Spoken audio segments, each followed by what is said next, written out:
ලෝක රූරචන තරගේ හෙට්ටු හෙට් තරගාවලියේ දෙවන වටේ තරග අද පෙරවරුවේදී පැවැත්වුණා.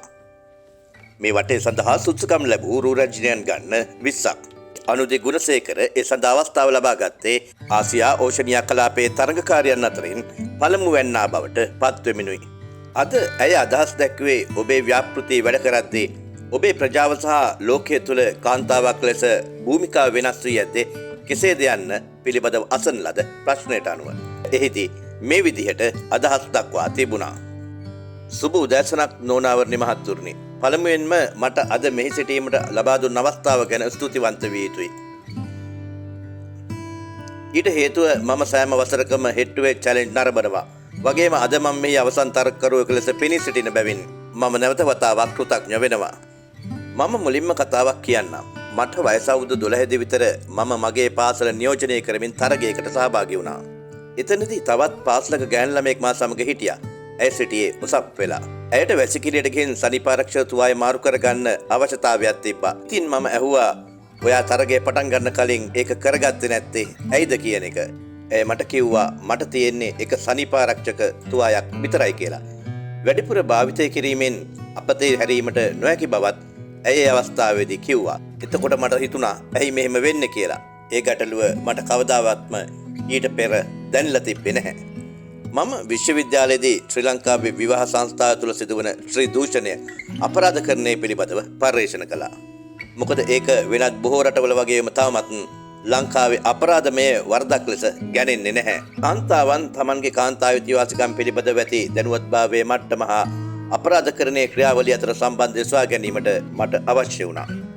මොකද ප්‍රචණ්ඩත්වයට එරෙහිව කතා කිරීමට නම් අයිතිවාසිකම් පිළිබඳ දැනුමක් තිබිය යුතුයි කියලා මම විශ්වාස කරනවා. කාන්තාවන් ප්‍රචණ්ඩත්වයට අමතරව ඔවුන් ආර්ථව දරිද්‍රතාවයෙන් පෙළෙන බව මට වැටහුණා. ඉතින් මම මගේ ව්‍යාපෘතිය ආරම්භ කළා. මම මේ ව්‍යාපෘතිය ආරම්භ කළේ ආපසු ලබා දීමටයි. නමුත් මට යමක් ආපහු ලැබෙනවා කියලා ඊට පස්සේදී මට තේරුම් යන්න වුණා. එය අරමුණක් ඇතිව ලබා දීමක්. මම කාන්තාවන් හා ගැහැණු ළමයින් 10000කට වඩා උදව් කර තිබෙනවා. ස්වභාවිකව දි รา පත් වන සනීපාරක්ෂක තුවා සහ නැවත භාවිත කළ හැකි සනීපාරක්ෂක නිෂ්පාදන පරිත්‍යාග කිරීම මගින් මම ඔවුන්ට උදව් කරනවා. නැවත භාවිත කළ හැකි සනීපාරක්ෂක තුවා මගින් ඔවුන්ට තිරසර විසඳුමක් ලැබෙනවා. දෙවෙනුව දැනුවත්භාවය. මොකද මම විශ්වාස කරන්නේ දැනුවත්භාවය වැදගත් කියලා. ඔබට තුවායක් දිය හැකි. නමුත් ඔබට එය භාවිතා කළ හැක්කේ එක්වරක් පමණයි. නමුත් දැනුවත්භාවය පරම්පරා ගණනාවක් දක්වා රඳා පවතින බව මම විශ්වාස කරනවා. එබැවින් අපි දැනුවත් කිරීමේ වැඩසටහන් කරන විට අපි කතා කරන ඉලක්කගත පාර්ශ්වය තෝරා ගැනීමට උත්සාහ කරනවා. උදාහරණයක් ලෙස කුඩා දරුවන් සඳහා අපි කතා කරන්නේ ඔසප්පීම සිදුවන ආකාරය. එහිදී ශරීරය තුළ සිදුවන විපර්යාසය සහ එය සිදු වූ විට ඔබ කළ යුතු දේ ගැන. වැඩිහිටි කාන්තාවන් සඳහා අර්ථවහරණය උපත්පාලන ක්‍රම ලිංගික සෞඛ්‍ය ගැන කතා කරනවා. හේතුව දැනුවත්භාවය සියල්ලටම වඩා වැදගත් බව මම විශ්වාස කරන නිසායි. තුන්වන කරුණ නම් ප්‍රතිපත්ති නිර්දේශය.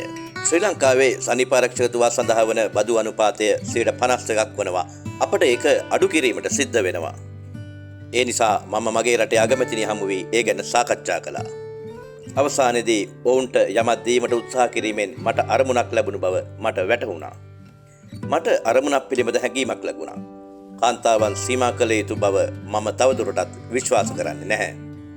මේ දේවල් ගැන කතා කරන්න සහ ගෞරවාන්විතව ලේගලා යාමට ඉඩ දීමද ඔවුන්ට අවස්ථාවක් තිබිය යුතුයි. බොහොම ස්තුතියි. අනුති එහිදී කිව්වේ ඒ වගේ ප්‍රකාශයක්. මේ අතරේදී අවසන් 8 දින අතරට පැමිණෙන්න අනුදිට හැකියාවක් ලැබුණේ නැහැ. මේ ජයග්‍රහණය කළේ සැම්බියාව නියෝජනය කරන ලැබූ රූපරාජනීය. හෙට්ටු හෙට් අභියෝගයේ අවසන් වීමත් සමග දැන් සියල්ලන්ගේ අවධානය යොමු තිබෙන්නේ මේ 24 වන දින පැවැත්වෙන ටොප් මොඩල් තරගයේ වෙතයි.